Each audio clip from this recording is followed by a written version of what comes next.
twinjiye mu nkuru zikomeye kandi zigezwe mu bitangazamakuru bitandukanye. Reka duhere mu gihugu cya Kenya. Perezida wa Kenya William Ruto yashyiriyeho abakozi ba leta amabwiriza aremereye. Ku rundi ruhande mu gihugu cy'Ubwongereza, Minisitiri w'Intebe mushya yaburijemo gahunda yo kohereza abimukira mu gihugu cy'u Rwanda. Ngwino bane natwe muri izi nkuru zikomeye ku mutekano, politike na diplomasi. Ukande subscribe ni kuri buto mutukukwe no kunzogera tubane makuru atandukanye mbagezaho. Nguhaye ikaze.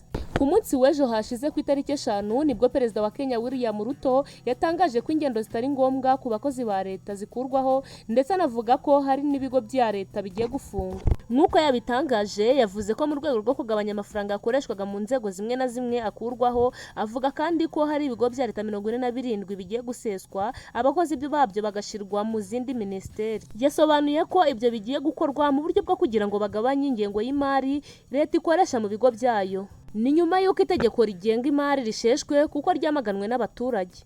Perezida William Ruto yavuze ko n'abajyanama b'ibigo na za ministeri nabo bagomba kugabanywa ku kigero cya 50%, kandi ashimangira ko inzego zirimo iza madamu wa perezida wa repubulika, iza madamu wa vice perezida ndetse n'iza madamu wa minisitiri w'intebe nazo zikuweho. Bindi yatangaje harimo ko abakozi ba leta bose bagejeje imyaka yo kujya mu kiruhuko cy'izabukuru, ni ukuvuga imyaka 60, bahita basabwa kujya mu kiruhuko nta gahunda yo gukomeza akazi ihari.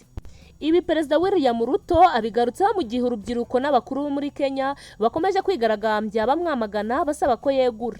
Ku rundi ruhande, gahunda y'Ubwongereza yaburijwemo yo kohereza abimukira mu Rwanda ni umwanzuro wafashwe na Minisitiri w'Intebe mushya w'Ubwongereza, aho yabitangaje ku munsi w'ejo hashize akimara gufata iyo nshinga. Igitangazamakuru cya The Telegraph dukesha iyi nkuru cyatangaje ko cyahawe amakuru n'abantu b'imbere mu shyaka rya Labour Party, avuga ko ibyo kohereza abimukira mu Rwanda byahagaritswe. Kuva na mbere ishyaka ryari ryaravuze ko mu gihe ryaramuka ritsinze amatora y'abagize inteko nshingamategeko yabaye ku itariki 4, icyo rizihutira cya mbere gukora ni ukudobya gahunda yo kohereza abimukira mu Rwanda, rikavuga ko ibyo kubohereza bidakurikije amategeko. Iyi gahunda yo kohereza abimukira mu Rwanda bwa mbere yifujwe ubwo Boris Johnson yari minisitiri w'intebe w'Ubwongereza, ikomeza ku buyobozi bwa Liz Truss na Rishi Sunak bivugwa ko yeguye.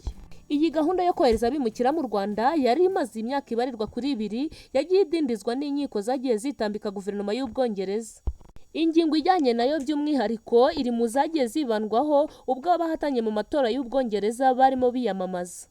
Umwe mu bantu b'imbere mu ishyaka ry'abakozi yabwiye kiriya gitangazamakuru ko uwo mushinga wamaze gupfa. Byari byiteze ko Ubwongereza bugomba gushyira iherezo kuri iyi gahunda biciye mu masezerano bwari bwarasinyanye n'u Rwanda. Cyanatangaje kandi ko mu gihe cyo gusesa amasezerano byitezwe ko Ubwongereza buzazana ingingo ivuga ko nta yandi mafaranga buzongera guha u Rwanda uhereye umunsi aya masezerano azaseswaho.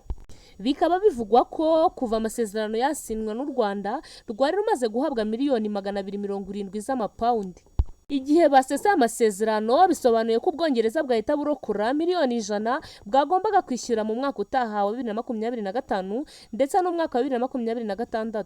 Kugeza ubu ku ruhande rw'u Rwanda ntacyo leta y'u Rwanda iratangaza ku bijyanye n'iseswa ryari amasezerano. Gusa kuri uyu wa gatandatu byitezwe ko guverinoma y'u Rwanda isohora itangazo riza kuba riha ikaze guverinoma nshya y'Ubwongereza ivugwaho kudobya aya masezerano. Ku rundi ruhande kandi Kinshasa hateguriwe indi nama yo kwivugana umutwe M23. Perezida wa RDC yatanze itegeko ryo kwivugana M23 mu gihe Leta Zunze Ubumwe za Amerika zari zimaze gutangaza ko Kinshasa n'uruhande bahanganye bemeye gutanga agahenge k'ibyumweru 2 mu rwego rwo gufasha abakora ibikorwa by'ubutabazi kwita ku bagizweho ingaruka n'intambara.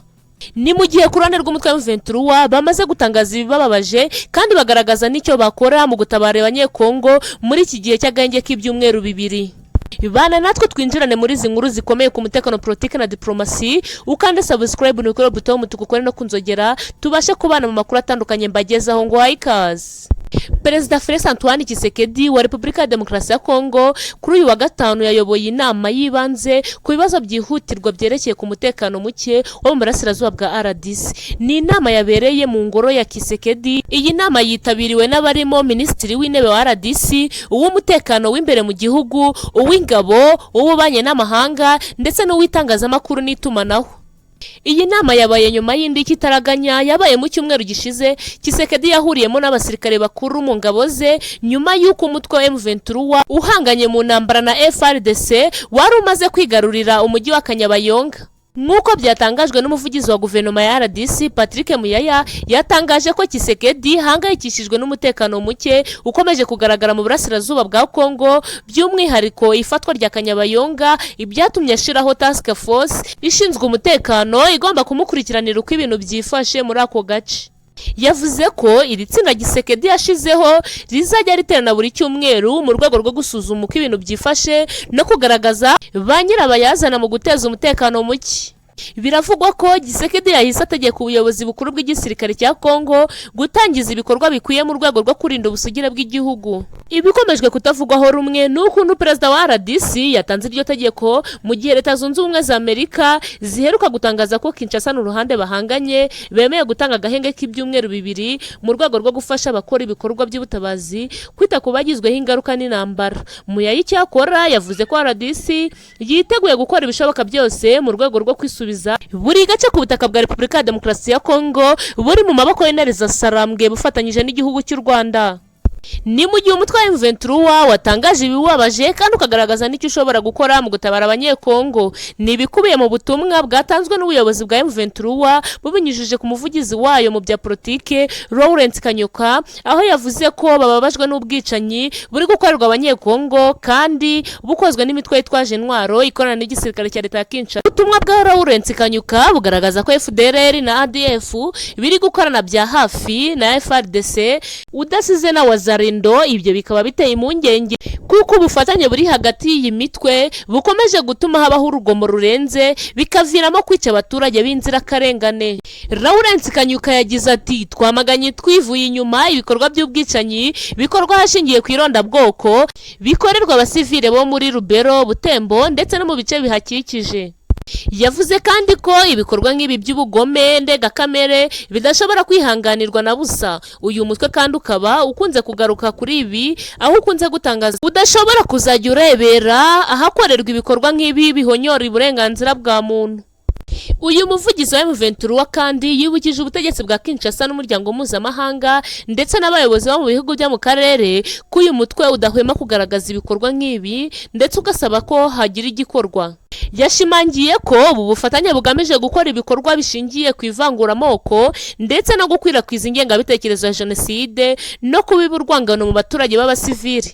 Uyu muvugizi wa M23 yavuze kandi ko ibi byose binashigikirwa n'ubutegetsi bwa Kinshasa ndetse ko biri no mu migambi yabwo mu byo bari kwifashisha ku rugamba bahanganyemo n'uyu mutwe. Nanone kandi ku rundi ruhande, nyuma y'uko intambara mu burasirazuba bwa Repubulika ya Demokarasi ya Kongo ikomeje gufata indi ntera, Leta ya Kinshasa ikaba yamaze kwemera ko idashobora kwigabotora intare za Sarambwe yitabaje Amerika. Amerika iravuga ko u Rwanda na RDC byemeye guhana agahenge k'ibyumweru 2.